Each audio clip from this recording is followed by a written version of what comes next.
In this video, we're going to chat about the first 12 hours after your baby is born. Nothing more, just the first 12 hours. And the first thing I want you to be mindful of, and if you're still pregnant, then you're not going to know the answer to this.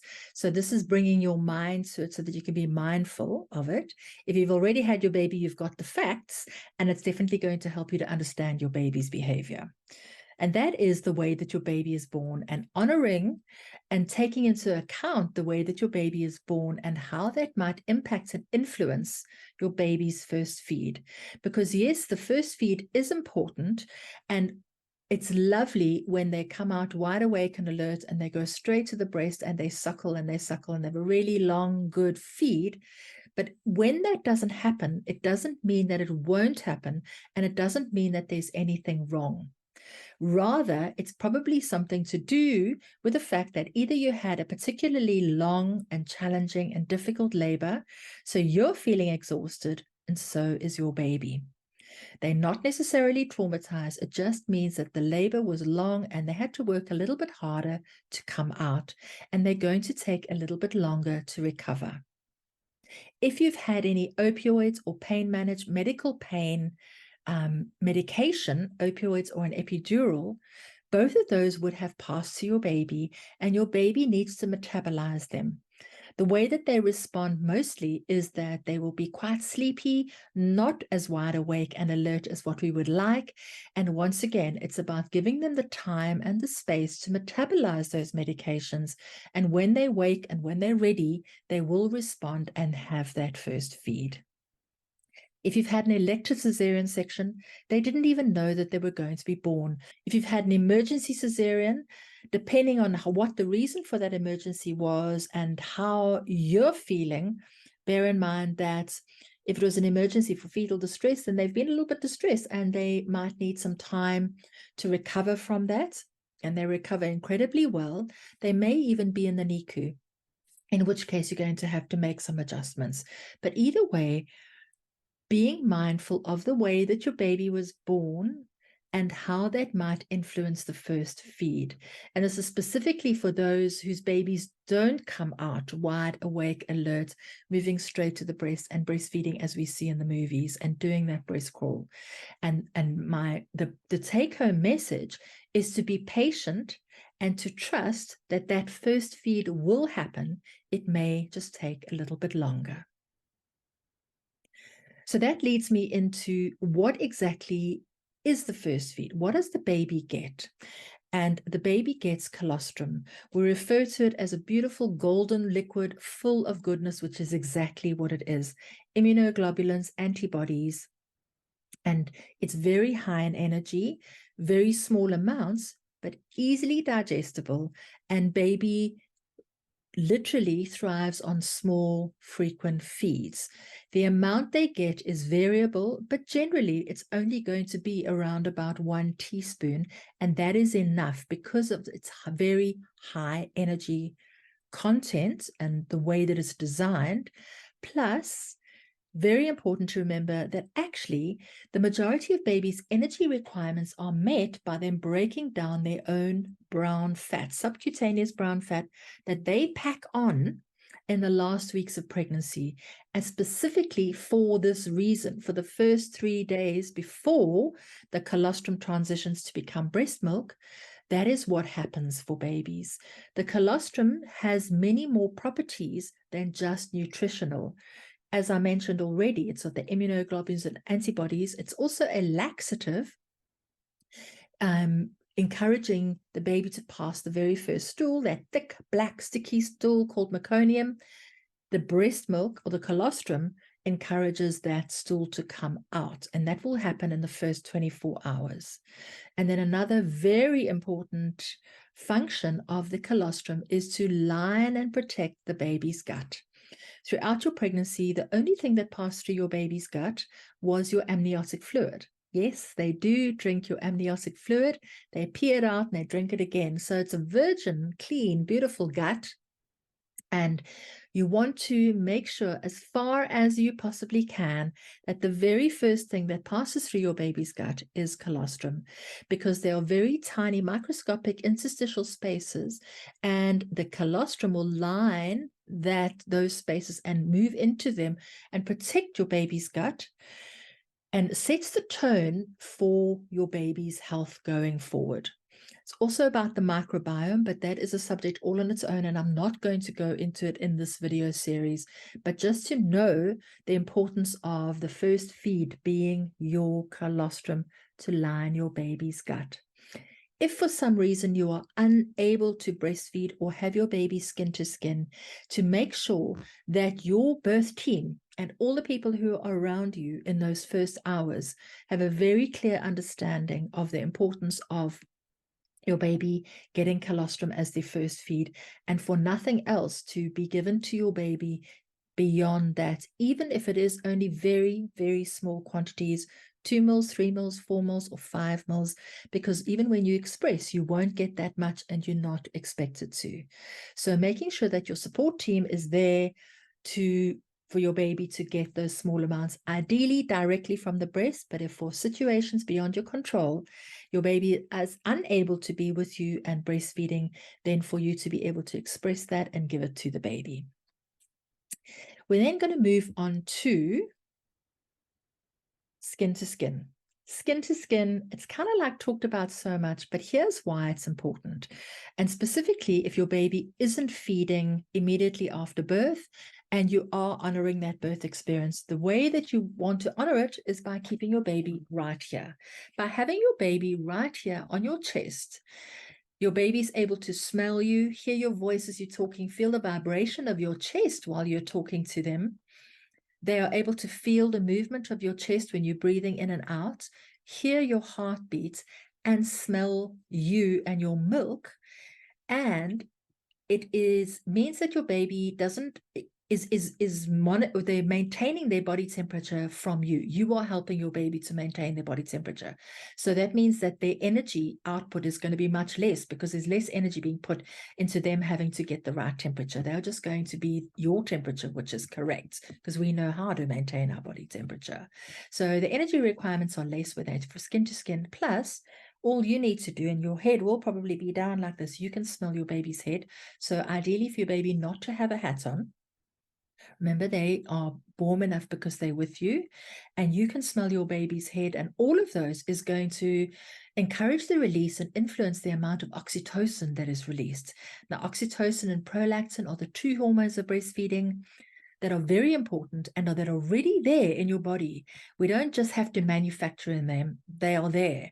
And the process of labor and birth and all of that means that there are varying levels. And if you've had a vaginal birth, then oxytocin levels are already very high. If you've had a cesarean, elective, or emergency, then the skin to skin is going to help to influence the release of that oxytocin, which is so important for the bonding and so important for the establishment of breastfeeding and for your body to know baby's here so the colostrum can start flowing. You won't know how much your baby is getting, but this is where that trusting of the process comes in, because you know that it's only small amounts, so as long as they are suckling. By keeping your baby skin to skin, as soon as they are ready to feed, they will naturally start bobbing and pecking their little heads and moving down. Their little feet will also be pushing into your belly, which is all part of, once again, encouraging the uterus to contract and causing more surges of oxytocin. And then all you need to do is be guiding your baby down and watching how they move and root and look for the nipple. So let's look at the first latch. Now, I'm going to move this down so that you're able to see. And let's start off by looking at what usually happens. The baby with skin to skin started moving down, so naturally kind of moves there, and you naturally go to hold your baby like this because this is how we see it in the movies, and this feels really, really comfortable. The only problem with this is that when I'm holding my baby comfortably like this with the head in the crook of my elbow, the little mouth is too far away from my nipple. And what I'd really like is for the nose to be in line with the nipple so that when baby reaches up to drink, they have to extend their neck and reach up for it. And the reason for that is because when I drink, it would be very difficult for me to drink like that if I can't reach up. I naturally reach up to drink, and you want your baby to be able to do the same thing. So I want to move my baby further around so that the nose is in line with the nipple. And if they're already rooting, and they remember rooting is guided by the cheek, then they will naturally be opening their mouth. Now, once again, what you always see is baby being held like this, but this means that I don't have any control, and I'll end up leaning forward and trying to guide the baby's breast in like that, the breast into the baby's mouth like this, which is quite uncomfortable for both you and the baby. And if you keep doing this, you're probably going to end up with a crick in your neck and backache. What will be much easier, but maybe a little bit uncomfortable initially, is to just have your baby laying across, tummy to mummy, bringing this arm over and tucking my baby in, taking my hand, if I have like a gun shape, the thumb on one ear, there the other. The majority of the support is at the top of the baby's shoulders, behind their neck. And now this hand is free to make a wide C, and all that does is shapes my breast. But what it means with this is that I've got a lot of control of baby's head, because they're already going like this. So I can just guide them towards the nipple. And I don't, if my hands are too close to the nipple, my fingers are getting in the way. So really move it back. And what I'm going to do is wait for the gape and then just tip my baby's head forward. I want to place the nipple on the tongue. When I tip forward, what happens is more of the nipple will go in. Now, ideally, this is that you're going to have hands-on support. And by hands-on, I mean somebody who will be able to stand with you and guide you through all of these things, and then look and see what that looks like, if it's a good latch, and let you know. But what I want for you to do is to see how that latch feels. So once baby's on and you see a rhythmic sucking pattern, then of course you can and settle back into a good comfortable position for you.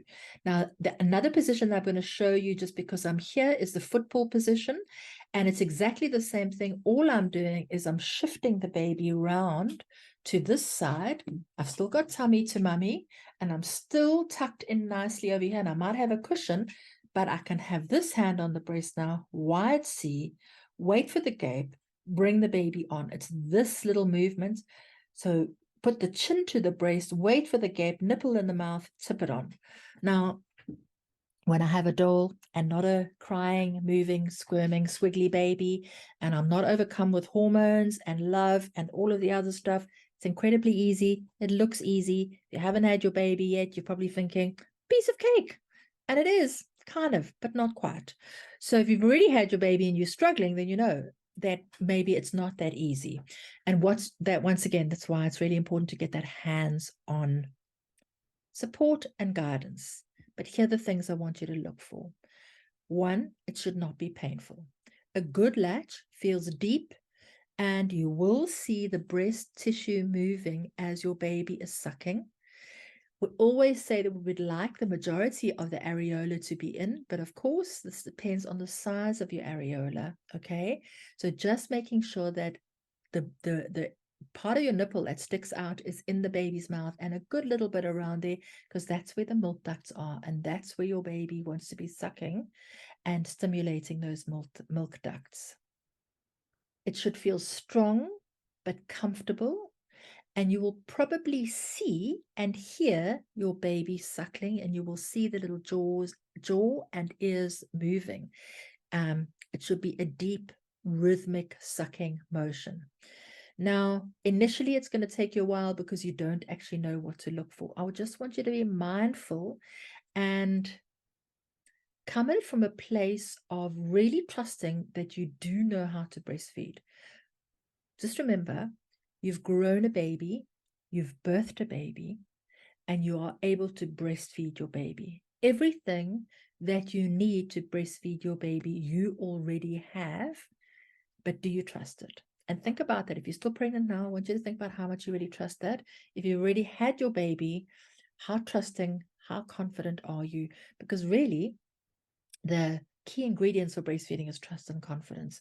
These are all technical things, but if you don't trust the process, if you don't trust what is happening, it's going to be incredibly difficult. But one thing I want to remind you of, that we're talking about the first 12 hours. So these are the first feeds of thousands of feeds that you're going to be doing. So you are learning, and so is your baby. It's a learning experience, and it is some trial and error. And error is okay if you've got somebody with you who can just gently guide you, say, no, let's relatch. That doesn't look right, and you can feel that it's not quite right. So to break the latch, you're going to put your finger into baby's mouth to break the suction before releasing baby from the breast so that you can relatch, and just being patient, okay? Like deep breathing is so talked about, but so important. And the more tense and anxious you become, the more tense and anxious your baby will become. There's no doubt about it. Your baby feels your tension and anxiety. So reminding yourself that this is the first feed of many, many, many, and both of you are learning. So just taking it one feed at a time.